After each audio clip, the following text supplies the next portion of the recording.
And Liang glanced around.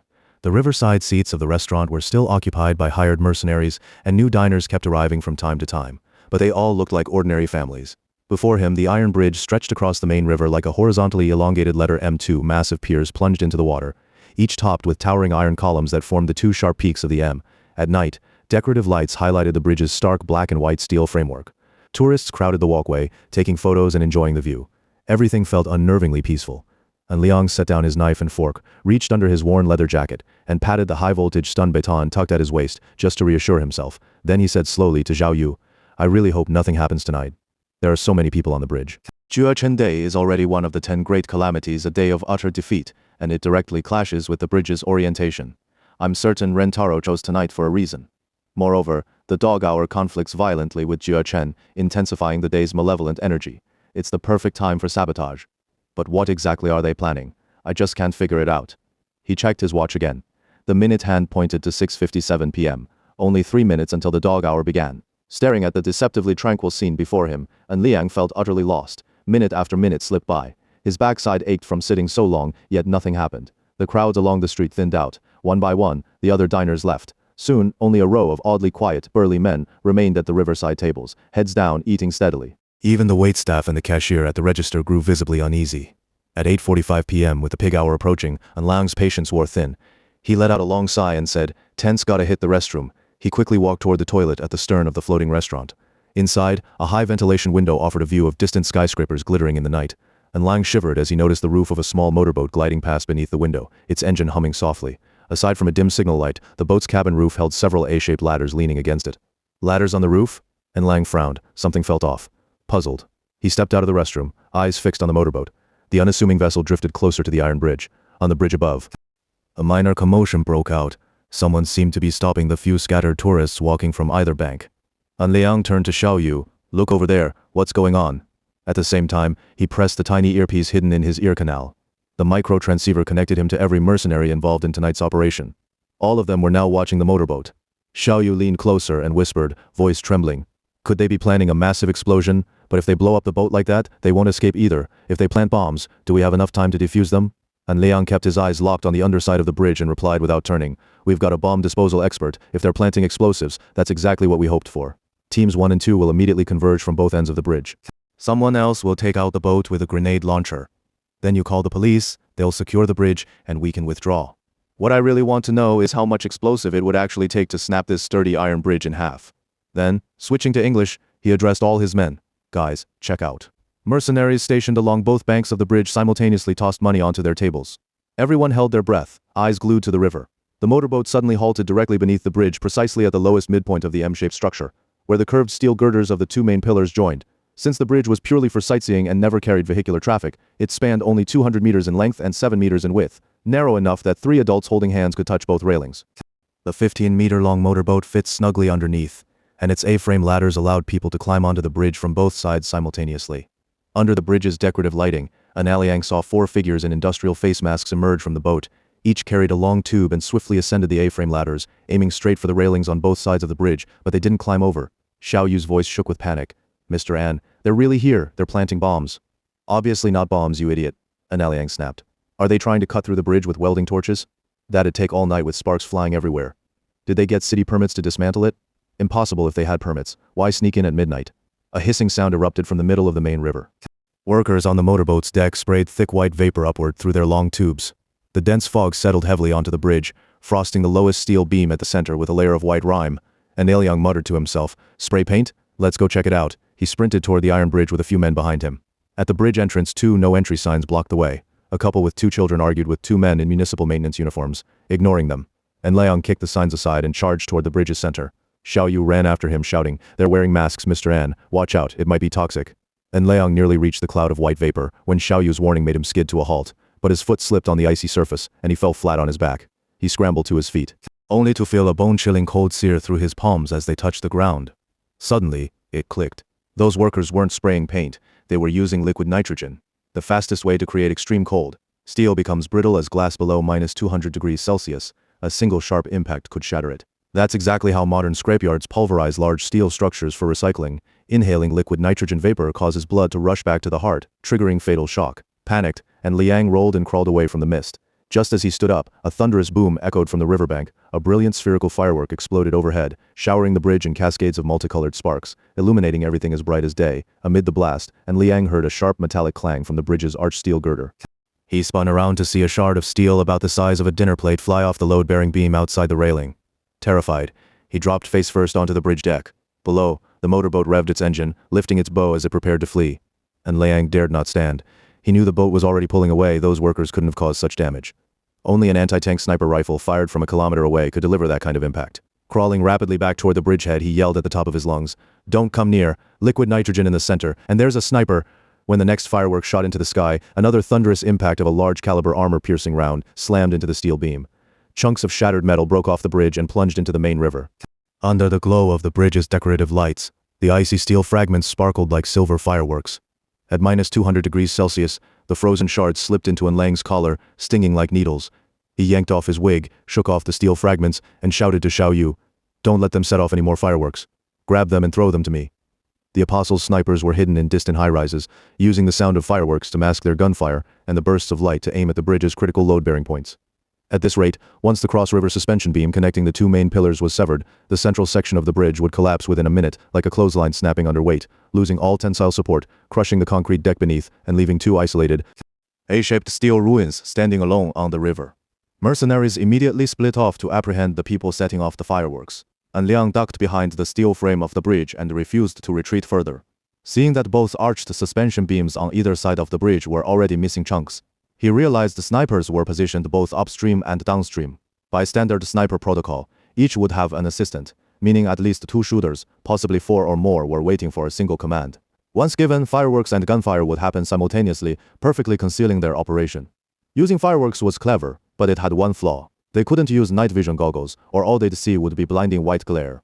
And Liang pulled two half-foot-long high-voltage stun batons from his waist and pressed the extension buttons.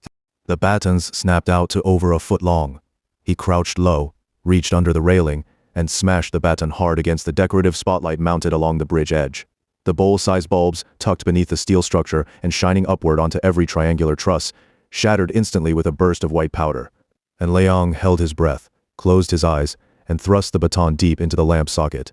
1,000,000 volts surged through the fixture, igniting a violent arc of electricity. The decorative lights on the west side of the bridge short-circuited and went dark. The entire iron bridge was an excellent conductor. The sudden short circuit sent current surging through Liang's body, convulsing every nerve and flinging him into the center of the bridge. His baton flew from his grip, lost in the chaos. When he opened his eyes, everything was pitch black and the world spun violently. Shit shocked again. And Liang muttered, spitting white foam from his mouth as he rolled toward the east side of the bridge. His vision slowly returned and he still had the second baton in hand. Spotting another dimly visible spotlight, he struck it again, then quickly stripped off his leather jacket, wrapped it around his hand and jammed the baton into the socket. With the second electrical explosion, the entire bridge plunged into darkness, vanishing into the midnight expanse of the main river. Gasping for air, and Liang muttered to himself, "Always prioritize safety when working with live circuits. Safety first, right?" Xiao Yu came running toward the center of the bridge, clutching a cardboard box. And Liang knew immediately, it had to be the stolen fireworks from below. But he didn't know how many sniper rifles were trained on the bridge deck. Terrified, he yelled, "Get down. Slide the box over." The rough concrete surface wouldn't let the box slide. Without hesitation, Xiao Yu bent low and tipped the box sharply toward Liang. Over a dozen cylindrical aerial shells rolled across the bridge like bowling balls. As soon as Liang saw the fireworks rolling toward him, he frantically patted his pockets for a lighter, but before he found one, the shells reached his feet. Desperate, he called out to Xiao Yu, "Lighter, quick, give me a lighter." Several mercenaries and Xiao Yu were already prone on the bridge. Hearing Liang's order, they all pulled lighters from their pockets and hurled them toward him like grenades. And Liang swung his arm to catch one midair, but grabbed nothing. The lighters rained down on him, striking his head and shoulders. He cried out in pain, clutched his head, then snatched up a lighter, ignited a firework canister, and aimed it squarely at the bridge structure. His plan was solid: extinguish the bridge lights so snipers would switch to night vision, seize the fireworks so they'd miss their signal to fire, then in total darkness launch a sudden blinding flare. That would blind any sniper using night vision, while the heat from the firework would warm the nitrogen-frozen steel, buying enough time for police to arrive and secure the bridge. The fuse sizzled, seconds from unleashing a spectacular fireball. A grim smile spread across Liang's face as he awaited the expected chaos. But then Xiao Yu's voice cut through from behind him. "Don't shoot the firework at the bridge. Thermal shock will snap the steel beams instantly." And Liang twisted his wrist, pointing the canister straight up toward the sky. He turned just in time to see Xiao Yu scrambling toward him at full speed. Boom! The firework canister slammed into the bridge deck beside him. And Liang froze, eyes wide, and collapsed onto his backside, ears ringing in utter silence. His vision blurred. He could only see Xiao Yu dragging him flat onto the ground, gesturing wildly with his hands. And Liang gaped, shouting, "Huh? What? What did you say?" Xiao Yu kept miming silently, waving his palms in rippling motions through the air. Finally, Xiao Yu grabbed in Liang's head and screamed directly into his ear, "You can only thaw liquid nitrogen with water mist." And Liang's mouth dropped open in a perfect O. He nodded rapidly. Got it, find water now." Then he fumbled for his lighter to ignite another firework. Warming the steel was one problem, but blinding the sniper's night vision was even more urgent. The fuse caught, another massive shell soared into the sky. At the same instant, a bullet struck the steel plate above their heads. The enemy snipers had seen through Liang's trick and were now shooting directly at him. Fortunately, the anti-tank sniper rifle had a slow reload cycle, and its deafening report made the shooters reluctant to fire repeatedly from their hideouts. And Liang had already spotted this weakness and exploited it well, or he'd have been shredded into pieces by now. He and Xiao Yu retreated 2 meters. And Liang turned to Xiao Yu and snapped, "What are you still doing here? Go find water. There's no water." And Liang grew frantic. "You're telling me there's no water when every street corner has a fire hydrant?" Hook one up now. Snipers wearing night vision goggles weren't infinitely patient, and fireworks alone wouldn't stop them for long. If they didn't sever the suspension beams soon, the liquid nitrogen would simply evaporate, leaving only shallow holes in the steel with little structural effect. From a well-concealed position, one sniper took aim at the white frosted suspension beam and fired again. This time, and Liang saw it clearly. With a sharp metallic shriek, a chunk of steel the size of a straw hat blew off. 2 more shots, and that entire segment would snap clean through. He grabbed Xiao Yu and shook him urgently, saying, "Water, where can we find water? Pull a hose from the restaurant? Call the fire department? Right, call them now." As he spoke, his hands trembled while fumbling for his phone. Xiao Yu immediately grabbed his arm and said, "Don't call. There is no time, and if the fire department shows up, they'll know something's happened on the bridge. They'll blast it with high-pressure hoses. Liquid nitrogen boils at minus 196 degrees Celsius. If water hits it, it'll flash boil and the bridge will still collapse." And Lang snapped in frustration, "Then why did you just say water earlier?" "I meant mist." "What mist?" "Fine. Scattered droplets like spring drizzle." And Lang grew even more frantic. He slammed his fist against the bridge deck and cursed, "To hell with your spring drizzle. I'm not a damn wizard. I can't conjure mist out of thin air." His eyes swept the ground and landed on the scattered fireworks canisters. In a flash of inspiration, he turned to Xiao Yu. "I've got it. Light the fireworks and throw them into the river." They quickly gathered the canisters, lit them, and hurled them into the water. At that moment, Liang's earpiece crackled with a voice from one of the mercenaries. "Please speak English. What assistance do you need?" Still tossing fireworks into the main river, and Liang replied, "We're creating water mist from the river to douse the bridge. Don't interfere. No shooting." The moment the fireworks hit the water, they erupted into spectacular geysers. Towering columns of water, interwoven with brilliant sparks, shot upward from both sides of the iron bridge. At their peak, the droplets rained down like a shimmering veil, each hitting the frozen steel and instantly vaporizing into plumes of white smoke. Gunfire rang out with every explosion, but the damage to the steel beams was visibly reduced. The rising mist and steam cloaked the center of the bridge in a dense fog, throwing off the sniper's aim. And Liang heard bullets whistle past, missing their mark entirely. This dazzling aquatic fireworks display drew crowds from both riverbanks. More and more spectators gathered, gasping in awe and cheering with delight. And Liang glanced around. Flashing police lights appeared at the far end of the street. Now was the perfect time to slip away. But then his earpiece delivered another cold military report, a deep male voice intoned. "The motorboat is circling back under the bridge. They're likely attempting to recool the structure. We're preparing to destroy the vessel with a grenade launcher." And Liang froze in disbelief. How reckless could they be? Police were already arriving, and they still wanted to fire a grenade. Xiao Yu urged him, "The liquid nitrogen tanks will explode. Tell Team 2 not to fire." And Liang clutched the last firework. The bridge remained shrouded in white mist. The danger of extreme cold hadn't passed. Gritting his teeth, he made a decision. "No choice. Team 2, hold your fire until the boat reaches 20 meters east of the bridge. Launch the grenade the moment the firework explodes." He turned toward the river. The small motorboat had already slowed and glided beneath the bridge. And Liang lit the final firework and hurled it toward the vessel, shouting at the top of his lungs, "The boat's about to blow, jump." The crew, already standing on the cabin roof with hoses, ready to spray liquid nitrogen onto the bridge, saw the incoming firework and heard in Liang's warning. Without hesitation, 7 or 8 men leapt overboard. The firework detonated on the water's surface in a blaze of radiant color, painting the entire iron bridge in crimson light, through the mist. Liang spotted 2 children running gleefully toward the bridge's center, with 2 women panting as they chased after them. Without thinking, Liang lunged forward. A bullet grazed his side, tearing through the air with a sharp hiss, but he didn't care if he lived or died. The motorboat's explosion was seconds away, and no one knew how powerful it would be. Holding his breath, he plunged into the fog. His left foot landed on the bridge deck, instantly frosting over with liquid nitrogen. His leather sole stuck fast. He yanked free, leaped with his right foot, and tumbled through the mist, leaving both shoes fused to the iron bridge behind him. The 2 children stood right before him. Under cover of the fireworks' thunderous blasts, the mercenaries fired a grenade. The motorboat's liquid nitrogen tank exploded on impact, sending a colossal wave skyward. A gentle rain began to fall from the red-tinged spray, and Liang scooped up the stunned children, one in each arm, and sprinted toward the opposite bank. Officers rushed to meet him, wrapping him in a tight embrace. The two women snatched their kids and burst into tears, blinded by camera flashes, and Liang leaned heavily on a policeman's shoulder, gasping for breath.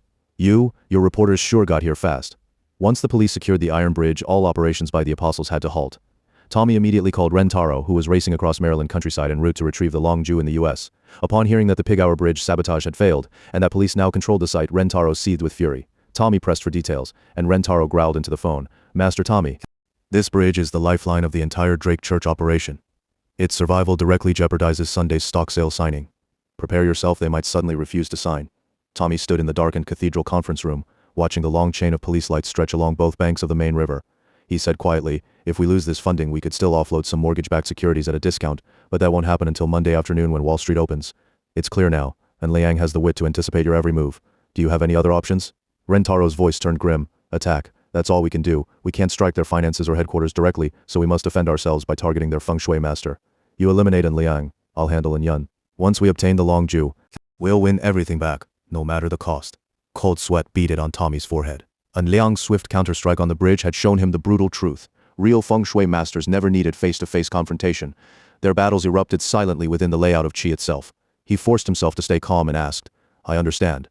But clearly, An Liang's skill matches yours. He predicted your tactic, so you should be able to predict his. Where will he strike next?" "Their target will be our funding pipeline. Hard to say exactly where, but West Bank headquarters is the likeliest.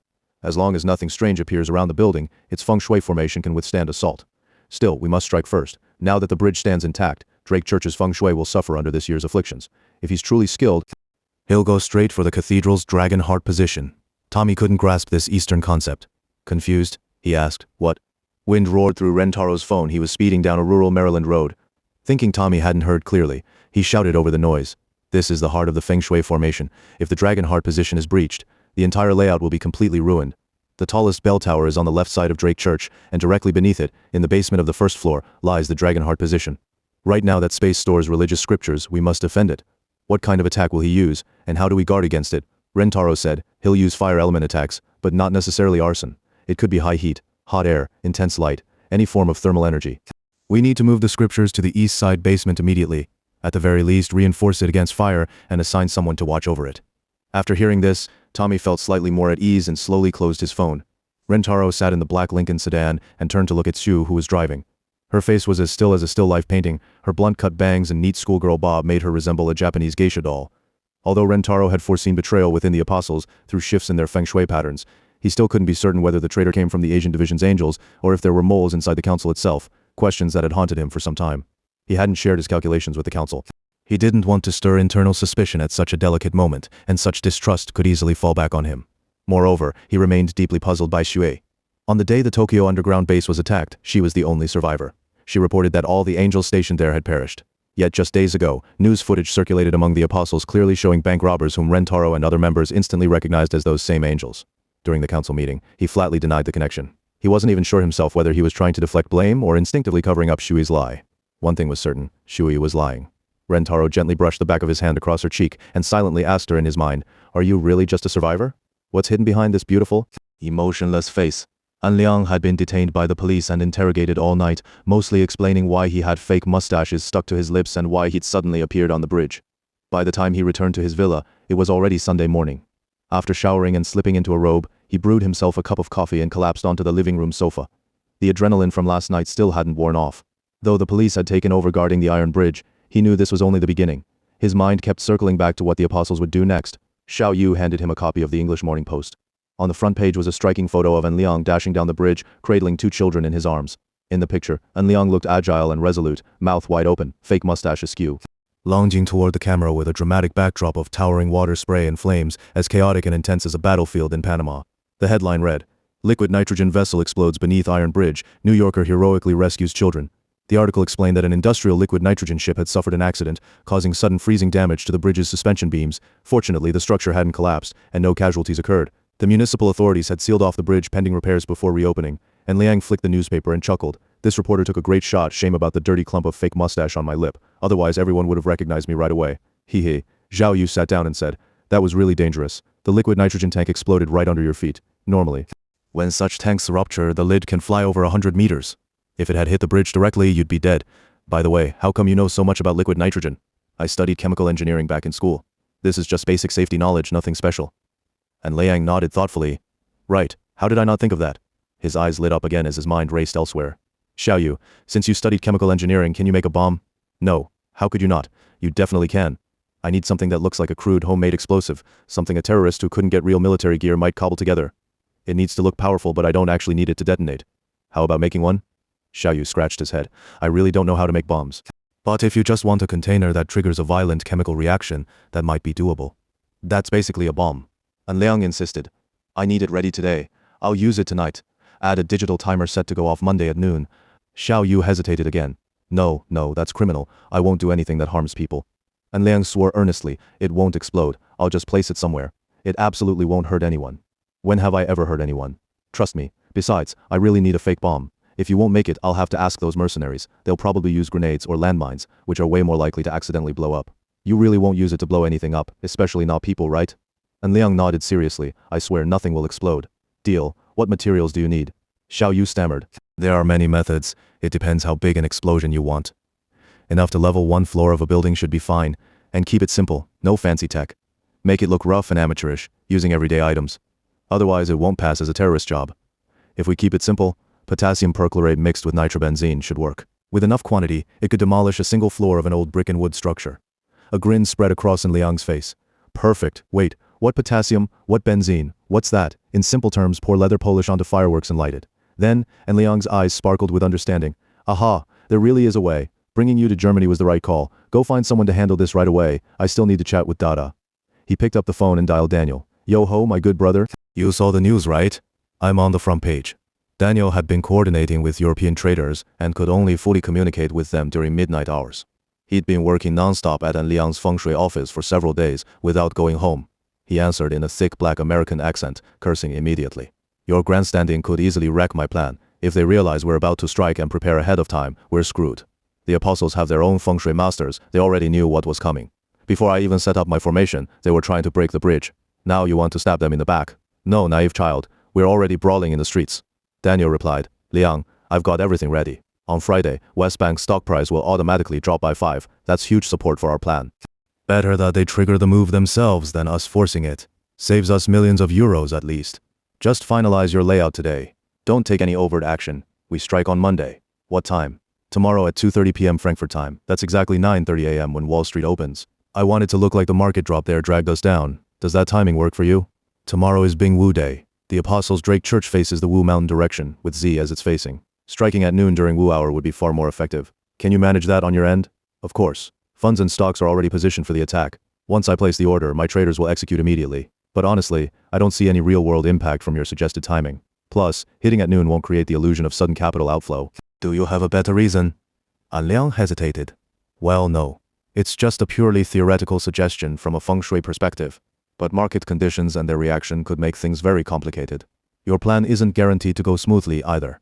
Maybe it's better to follow Feng Shui principles and use the timing to disrupt the church's layout. Starting the attack earlier might not be a bad thing. Daniel thought for a moment, then wiped his dark round face with his hand. How about this? We'll talk again tomorrow at 11.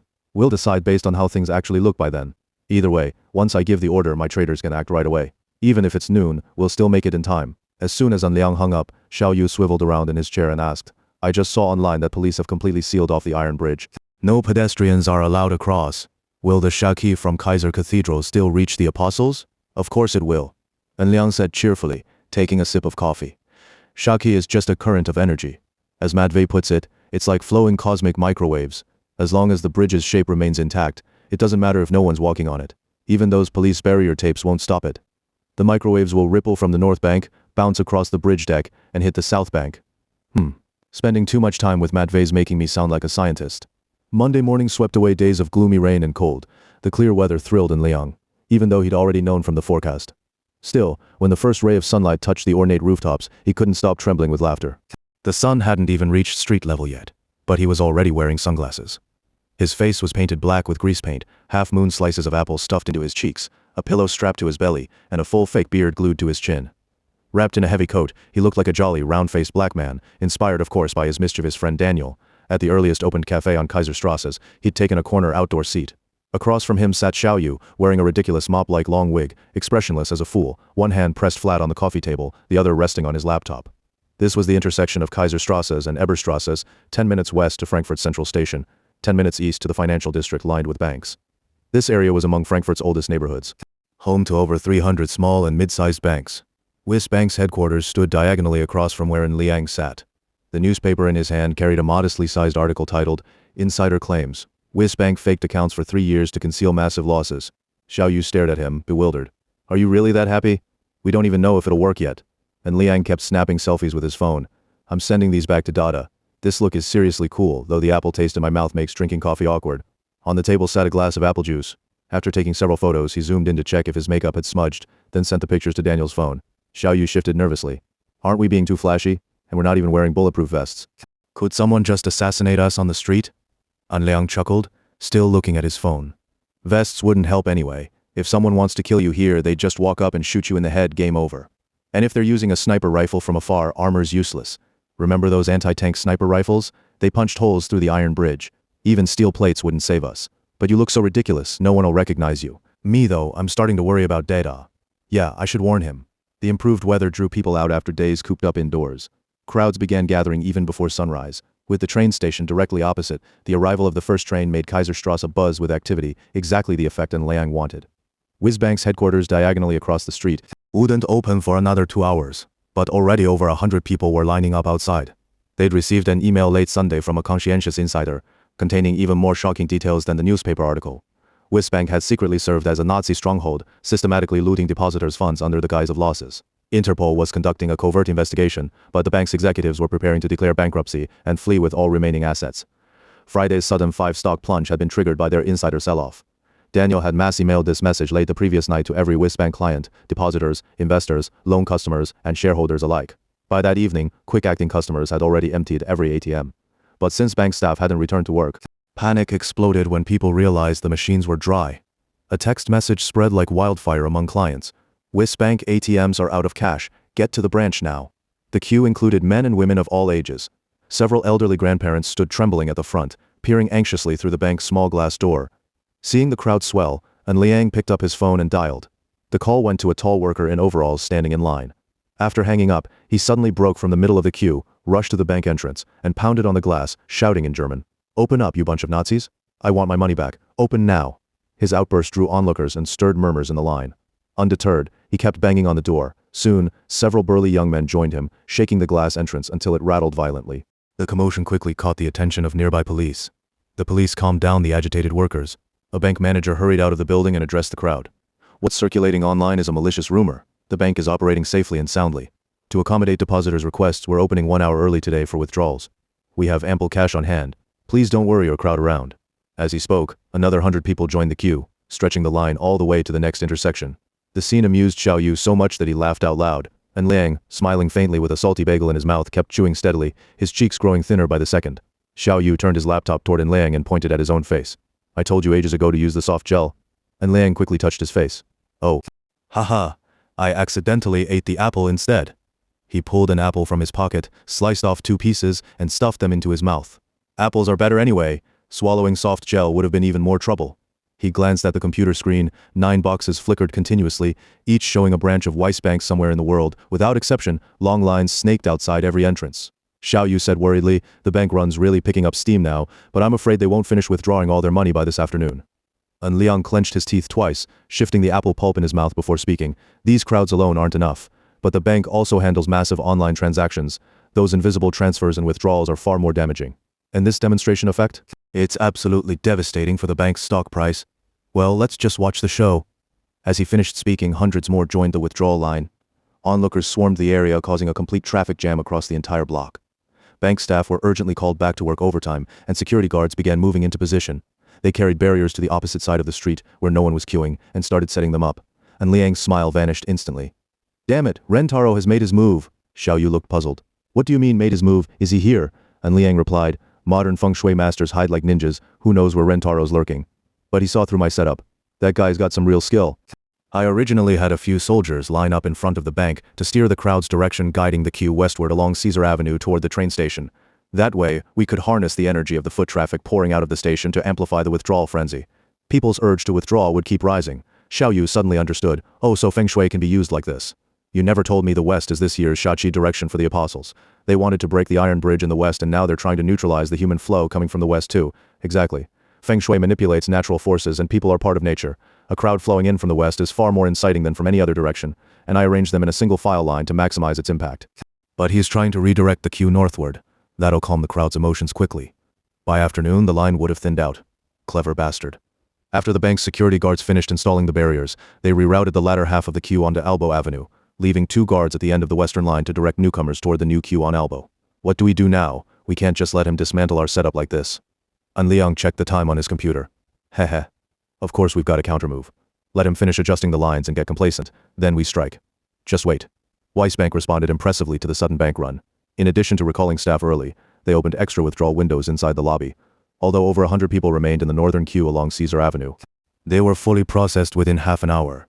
Meanwhile, Tommy had just gotten off the phone with Rentaro in the meeting room at Drake Church. The lean young man frowned as he stared at his computer screen. His father, von Friedrich, walked up behind him and said, "Don't think this alone will resolve the crisis. Even if our bank has enough cash on hand, we must stay alert. They might pull another trick.